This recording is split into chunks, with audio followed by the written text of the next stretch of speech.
And a lot of the meditations we did in this retreat were actually going into the void, going into nothing. But as we go there, we surrender to it. And in this journey, it was showing me all of the slides of the most painful memories of my life. He explained to me that it had nothing to do with me and my worthiness. The breakup, even though in the moment it feels like not love, it's still love. It leads you to the next person that loves you even more. These people that are healing blindness, sicknesses, healing cancer, manifesting millions of dollars, they're not meditating once. They are going in sometimes 3 times a day. The biggest thing is that you can't be an abundant person and have a personality of lack.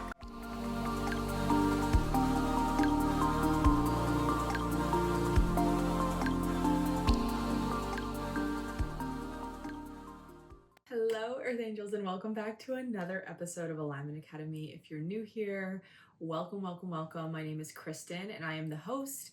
Alignment Academy is a school for your soul to grow and evolve, and we talk about all things healing, personal growth, entrepreneurship, inner child work, quantum field, manifesting, really mushrooms, like all things that have to do with how your soul grows and evolves.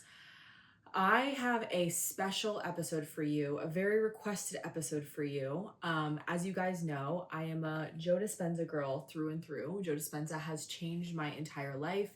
I found him years ago, now, probably a couple years ago, when I was going through a really bad breakup and rock bottom. I ended up doing a 30 and then 60-day Joe Dispenza challenge where I found a YouTube video randomly and I had been in a rock bottom for years at that point, or not a year, not years, and I didn't know how to get out. And then I did a Joe Dispenza meditation one morning, and it was the first day that in a year that I felt better. And then I decided to do it for 30 days and see if I felt better. And I made so much money in that 30 days. I started to feel better. I wasn't completely better, but I started to feel better. And then I did a 60-day challenge where I kind of like shared the whole thing on TikTok and then made a podcast episode about it. And it kind of like blew up and everyone kind of knew me as like I did Joe Dispenza. And so that's kind of where my Joe Dispenza journey started.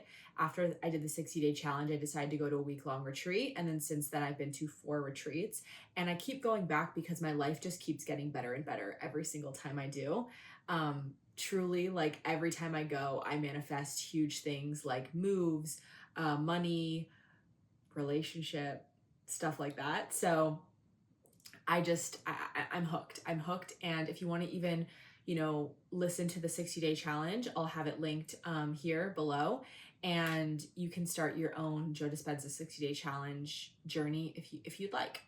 I will say that I believe personally that the reason that I think Joe Dispenza works so good for me is because I have cleared so many of my inner child wounds before starting Joe Dispenza work. And what I mean by that is like this is just my opinion too. Like many people do Joe Dispenza and they get amazing results, but I actually work with a lot of people who do Joe Dispenza and they actually get much better results once they deal with the inner child blocks, because inner child is all the subconscious beliefs about the world, and at the root of it, manifestation, it has to do with your beliefs. So if you do a lot of the clearing and then you try to manifest, I really think it works a lot better. This is, again, just my opinion. Do whatever you want. But, a lot of my clients will come to me and they'll be like, I've been doing Joe Dispenza for years, but I'm not really manifesting the things that I want.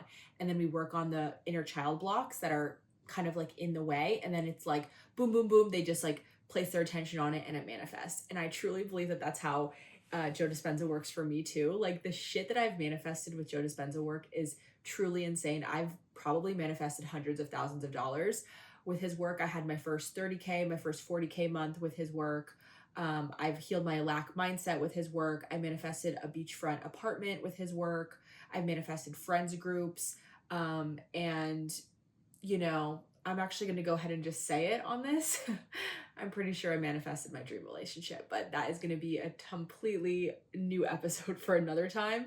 And if I release this episode, or when I release this episode, I'll probably be okay with being a little more public about it. I am pretty fresh out the retreat, but honestly, I'm just an open book these days. And you guys know I've been, passing tests and dating people that I'm like, it's not quite it. And I just knew that it was like close. And I feel like going to that event was just it was just the thing that like clicked everything together. So Anyway, a lot of exciting things to come and so many good stories to share. But today is going to actually be like a recap of some of the best things and notes that I took while I was at the retreat, because I have over 20 pages of notes.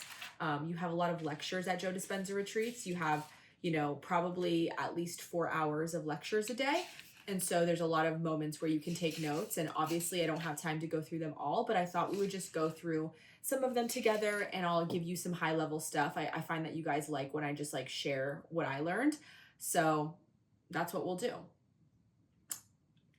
So one of the main things that I learned is, if you want to exchange information and create in 5D, you have to get to the point where you're connected to the void. The void is source consciousness. It's the everything, the nothing, the mother father principle. And when you're present with it, you can exchange information with it. So a lot of Joe Dispenza meditations, you're connecting to nothing. He's like, go into nothing, go into nothing. And that nothing is full of something. And that something is information. And when you're in the something, you're able to exchange information with it, meaning you're able to place your intentions in the field and then pull the experience to you with your heart and with your love and with your emotions. But you can't really do that. You can't manifest properly until you get into that nothing and you're aware of it and you're present with it. And so many of my meditations were just like being present in the nothing. Like, when you place your consciousness there, you're more conscious of being there than you are in your body and in your physical body. And so I really focused on like exchanging the information, and when you're in that nothing, you're literally getting an upgrade, right? Because you're placing your attention on this void that's full of information, and that information is getting seeped into your being when you're placing your attention on it. The next thing that he talked about was like this mother father principle, and he reframed looking at source consciousness with as the provider, the parent. And if it knows you're sincere, it says it's going to take care of you. It's going to give you what you desire. And when you pray with a pure heart, the parent will take care of the rest. And a lot of the meditations we did in this retreat were actually going into the void, going into nothing. But as we go there, we surrender to it. What do we surrender into? We surrender into the unknown, and we surrender all of our problems. We surrender our pain. We surrender our need to know. We surrender our control. We surrender everything that we need to this parent. And when you surrender to this field, then you open up to the infinite possibilities. And so it requires you to release the how. That's what I have. It's none of your business how it's going to happen. That would be the known, right? And so a lot of times we want to manifest, but we're like, but how is it going to happen? And that's still the known. And if you actually want to create from 5D, which is from the quantum field, you have to let go of the how and trust the unknown. Now, with this mother father principle, I had a really fucking powerful meditation that I want to share with you guys. It was one of the deepest meditations I've ever had in my entire life. And I weirdly feel like it was this like mashup between inner child work and also quantum field work. And, we got into this meditation and we got deep into the void, and I released pain, suffering, lack, everything, and asked God to take it and ultimately raise my vibration. And then basically I took on this journey. Like, I feel like my pineal gland and my sixth center just like opened up and turned on, and I just got taken on this journey. And in this journey, it was showing me all of the slides of the most painful memories of my life. And in these memories, it was like telling me a story. It was crazy meditation. So I saw this vision, and I actually have to tell you guys, like, I was actually processing this like deep pain from, honestly, even my breakup that I didn't even know I had. So some of it was like, I'm just kind of prefacing that because I'm just going to actually tell you about the meditation. So I saw this vision of my ex and I sleeping together, and it was like this really beautiful moment. And I was like, I don't know why I'm seeing this vision of me and my ex like sleeping together, like not like actually sleeping together, just like sleeping, literally going to sleep together. And in this vision, he was really like telling me how much he loved me. And then it flipped to the scene of my breakup, when my ex left me in a apartment in San Diego that we had just moved to alone. I had no friends. We had looked at a house the day before. I mean, that's a story for another time. I don't even want to talk about it. But basically, I was left alone. And then after the breakup, I was alone, and my family was in Florida, and no one actually came out to visit me or console me. And, at the time, like, I understood there was like reasons that nobody came out, and, there was a reason that I stayed there, and it's not really important. I had a trip out, so I had to stay in California alone, and I was alone, and I was like, my 4-year relationship had just ended and blah, blah, blah. But I needed someone. And in this scene, this is not what happened, but I hear a knock at the door, and I open the door, and it was God that incarnated himself as human. I just knew in this vision that it was God. And it was this older man with an open heart. He had white hair, and he just came, and he sat on the couch with me, and he let me cry in his arms. And he was like, he helped me pack my things. He laid with me on the couch while I cried and then helped me pack my things. He took me to a hotel and gave me food and talked to me because I couldn't eat for like days. He explained to me that it had nothing to do with me and my worthiness, but it was a part of my soul plan to find God and to find him through this breakup. If you ever wonder why you procrastinate, self-sabotage, you can't take action when you really want to, or even just feel massive doubt and imposter syndrome, odds are you have an inner child wound. If you're listening to this podcast, it's no surprise that inner work is my bread and butter, but the thing with doing inner work and inner child work specifically is that in order to do it effectively, you have to know the exact block that is holding you back. So I created a completely free quiz to help you find your biggest inner child block. Not only that, after you find your block, I'm going to give you the exact steps and tools that I would use to heal them, or I would give you if you were my client. There's no strings attached. I just want to help you heal. So if you want to take this free quiz, go down below and you'll find it linked. And then he took me, and this is like, none of this happened, but obviously like God literally incarnated into this meditation and gave this to me. He took me to an apartment in Arizona. Don't know why. And my actual mom came, and I cried more, and I just wanted to be held and supported and loved. And then God then showed me that he sent all these divine masculines to try to show me how worthy I am. Because during my breakup, like, I had all of these beautiful divine masculine reflections that did come into my life, but weren't like my partner. But God was telling me, like, I sent those men to you to show you how lovable you are and how amazing you are. But, I just couldn't, obviously I don't incarnate myself. So that was my way of giving you love from afar. And then I had this vision, like all these visions of these men that told me certain things at all parts of my healing journey. And God said that I was speaking through those men. Like, I was trying to tell you how much I loved you, because like I had this vision of me in Peru at a puja ceremony, which is like this prayer ceremony. And this divine masculine that was at the retreat, he was like such a beautiful man. He was married and everything, but like he was just such a beautiful divine masculine. And I remember him like holding my feet in this puja ceremony and just saying, like, Kristen, you are such a queen. You don't even know how amazing you are. And I just started bawling in the ceremony. And God was like, that was me. That was me speaking through this man. And this man was very connected to God. So it all was making sense. I was bawling my eyes out. And I wrote in my journal, the thing is, I didn't believe it, but these people were telling me, but I truly didn't believe it. And at the end, at the end of this meditation, I did feel like I believed it. I felt like I was a queen. I felt like I knew what I deserved, and I wanted, and I will get what I want. So anyway, God came into all of these different, I'll kind of like stop it there, but like God came into all of these different moments in my life and basically gave me an inner child healing, but with God. I've never had that happen. Like, it's always been my higher self or a mother, father figure. It has never been God, but that was God. And I was bawling my eyes out the whole time. So that was a really, really beautiful meditation. So that was one of my big meditations, or my big takeaways in the retreat. I'm not going to share all my meditations, but that one just felt like a really big one and really relevant because I always talk about inner child work. One of the other amazing meditations that I kind of want to share with you is, we talked so much about just like unfolding into the unknown, and how the unknown is the place where all the possibilities exist. Like, it's not the past, the predictable past, and it's not the predictable future. It's literally where all possibilities exist. And if you want to trust the unknown, you have to be in the present moment. The unknown is another word for the present moment. It's just being present with nothing, right? That's the unknown. That's the place with the unknown. And I remember in this one meditation where basically he wants to just take us deeper and deeper into the unknown. So we're sensing space, and he's like, go deeper, deeper into the unknown. And as you know, or you may not know, the universe actually expands moment by moment. Like the universe literally gets bigger in the universe, in the galaxies, like moment by moment. And I remember in my meditation, I'm expanding deeper and deeper and deeper into the unknown.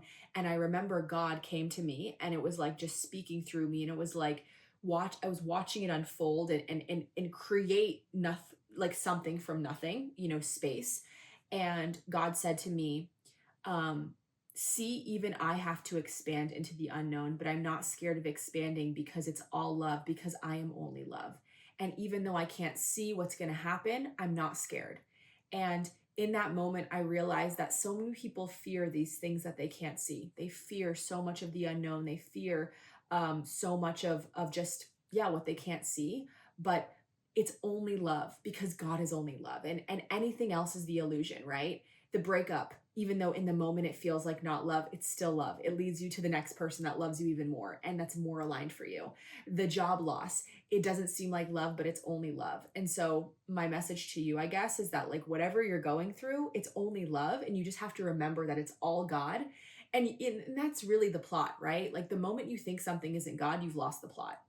The moment you remember that it's all God, all the pain, all the hardship, everything is God, then you're part of the game of life again, and you're playing the game, and you're outside of the matrix. And so that was a really beautiful moment of just learning to trust the unknown. And I don't know, if you have trouble trusting the unknown, then maybe you needed to hear that. So that was a really beautiful moment as well.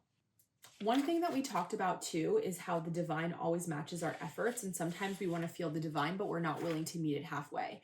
And we talked a lot about this with music and dance. Like, this is coming from me, not from Joe right now, but like, let's say you're wanting signs from your guides or from God, but your vibration is so low. Like sometimes you got to meet it halfway. You got to get into the energy of like more love, of more light, of more joy, because God is eternal bliss, right? So it can't meet you in these really low density emotions because you're just not a vibrational match. So sometimes you need to meet God halfway, like go a little further, put the music on and get your energy there. You know what I mean? And we talked a lot about using music and using the movement of energy to meet God halfway, so you can find it and you can feel it and you can meet it.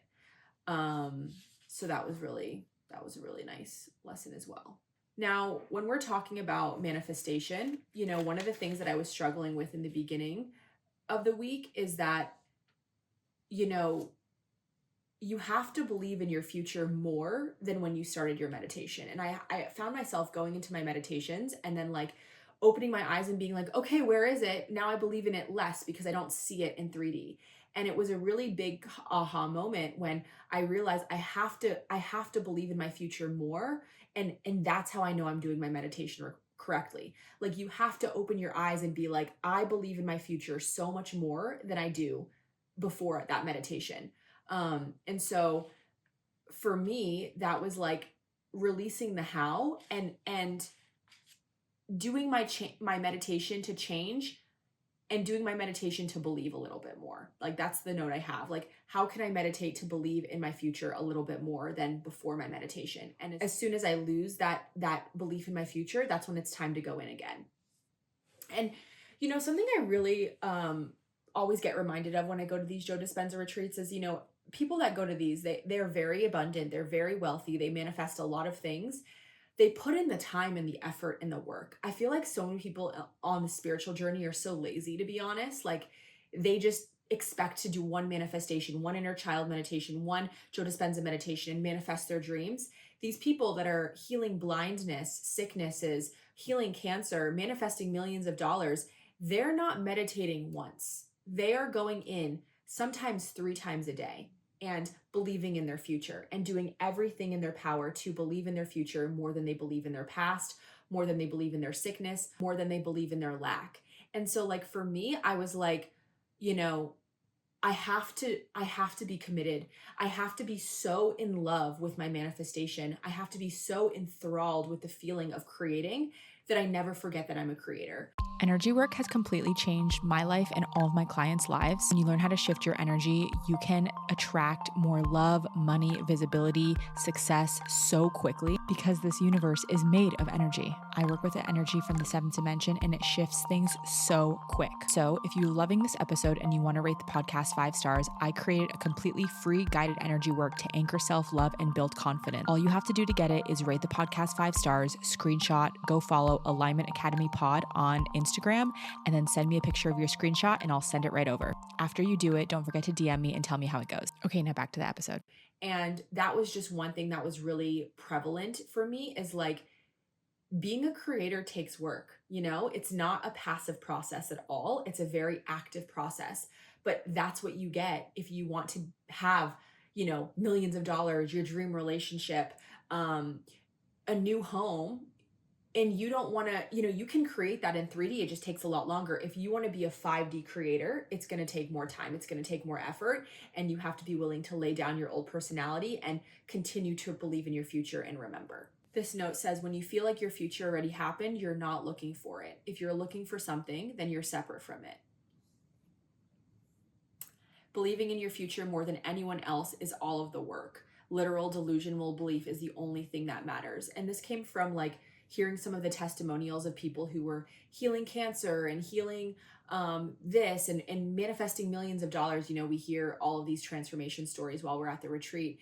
And the one thing that they all had in common was a delusional fucking belief in themselves. Like, you know, they were getting blood work done and all the doctors were saying it's impossible to heal this. And they were like, I fucking believe in my future more.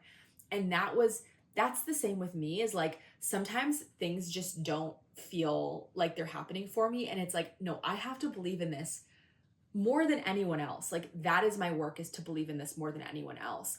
And I was just writing out what I wanted to manifest. And I was like, I need to believe in this. Like, if I don't believe in it, then nobody else is going to believe in it. Right. And so I think that I just want to, you know, relay to you is like, do you delusionally believe in your manifestations? Because if you don't, then how is anybody else going to? Like, that is really, really, really the work. This note says the only way you'll ever connect with the divine is to reach for it. And that kind of speaks to the, like, meeting the divine where it's at and reaching for it and going into your meditations and opening your heart and feeling love. When no circumstances is needed to feel love, you're finally free. I love that. I feel like I want to end it there because that's so good. The unknown happens in the present moment. You have to become someone else if you want to create something else. Stop trying to create, just create. Your own belief in self is not some of it, it's all of it. If you seek health but fear failure or discouragement, you will only see failure. Okay, so I'm gonna end actually with some notes on abundance. So he did 2 full days of like abundant life, and it was like truly my favorite because you guys know I fucking love abundance and just creating in 3D. Even though I love mystical experiences and all that, I really love creating in 3D. I think it's fun, and I think it just reminds me that I'm a creator. The biggest thing is that you can't be an abundant person and have a personality of lack. Personality is your thoughts, your beliefs, your behaviors. So if you're thinking things of lack, or you're spending money and you're like in lack and like, oh, I don't want to spend this money, or I don't have enough, when you really do, you're never going to be an abundant being. You have to change your personality. And we really went through the thoughts, the beliefs, the actions of an abundant person. The other thing is getting really clear on your definition of abundance, because if you don't know what your definition of abundance is when you're, you know, speaking to the field, you're not going to actually be able to tell the field what you want to create. Abundance for some people is doing whatever you want, when you want, how much you want, however much you want. Other people, it's an abundance of love. Maybe it's an abundance of family. It's an abundance of time. Get clear on your definition of abundance. That is the most important thing. And an abundant person always knows that they are the creator of the abundance. And if you know you can create it, you continue to give it away because you know you can always create more.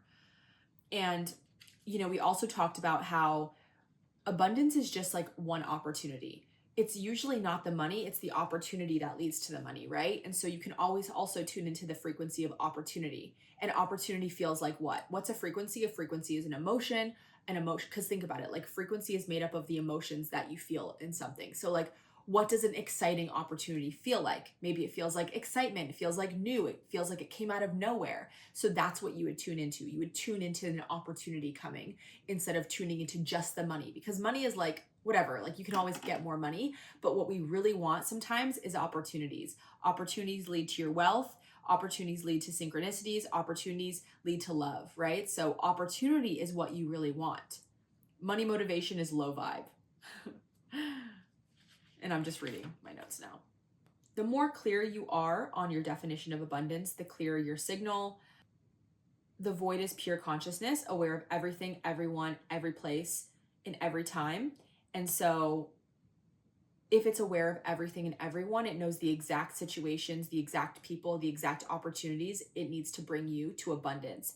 And the other thing is that when you are truly creating from the field, these things come to you. You don't have to go out and get it.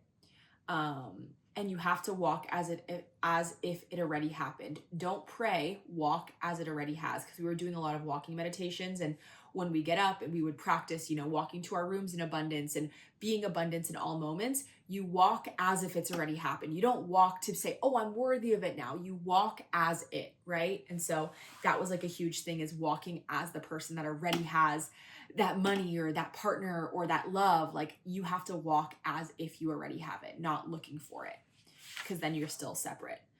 The last thing that I'll kind of say is that we really were reminded that the field creates matter. And what I mean by this is, and what he means by this is, a lot of people think that your energy influences the quantum field or the energetic field around you. But what scientists have now found is that it is actually the field that influences matter. And that's why manifestation is real, because whatever information is in the field is going to materialize into 3D reality. Meaning, if you, and they gave an example of like this leaf, and basically they cut the leaf off and then they put the leaf under like a light thing, and the leaf still had the information in the field to grow back the leaf. Now, what that shows you is that the information of what's going to be materialized in 3D reality is already in the field. So if we get to the field, which is above the speed of light, and that is basically the emotion above love, right? So if we get into love, we're then creating from the field. That's why we open our hearts first. I hope you guys are following this, because I know it's kind of like high level stuff, but if you're a Joe Dispenza person, you'll get it. When you create above the speed of light and your frequency is so high and you're influencing the field, you place your, intentions, you place your money, you place your love, you place your opportunity in there. And then because you're influencing the field, now it's going to be materialized into 3D matter. And we just were given a lot of examples of that, and just reminded of how much we're creators. And really, I think that when you learn this information, it is just such a reminder that you are a creator. And if you're not creating and you're not doing your meditations, it's just because you forgot, because you would never not do your meditations. You would never stop creating if you truly believe that you were a creator. And that was just a good reminder for me of like, I gotta be doing my meditations, because I kind of got lazy before I went, I wasn't meditating as consistently, because as you guys know, I've been doing Joe Dispenza consistently for like 2.5 years. And honestly, I've probably meditated 90% of those days, but I got a little lazy right before the meditation retreat, and now I'm back on my bullshit. So that was just a recap. I honestly have so many more notes. So if you guys want me to do another recap of just like reading some of my Joe Dispenza notes, then feel free to let me know. I would love to. I would love to know your favorite Joe Dispenza meditations, your favorite takeaway. Comment below. And yeah, I love my Joe Dispenza friends. So say hi below. I would love to meet you. I met a lot of you guys at the retreat, and I'm sure I'll meet a lot of you guys at future retreats. And yeah, I have a lot more stories of what I created in this time, and that came through at the retreat. So I'm so excited to continue to share the magic of creation with you guys. Thank you as always for listening to Alignment Academy. I love sharing my life with you and just being really intimate with you guys, and sharing my heart with you. So I hope that this was a fun episode for you guys to listen to. If you enjoyed this episode, please rate, review, like, follow the podcast, all the things. And I just want to remind you too that if you screenshot your review and then you go follow at Alignment Academy Pod on Instagram and then send me a screenshot, that I always give you guys a free 7D energy healing, which is part of my energy work that I do for my clients that shifts energy really quick. So you can always do that if you want to experience 7D energy healing. So I love you guys so much. I will see you next week on another episode, and I will meet you in love in the quantum field. Love you. Bye.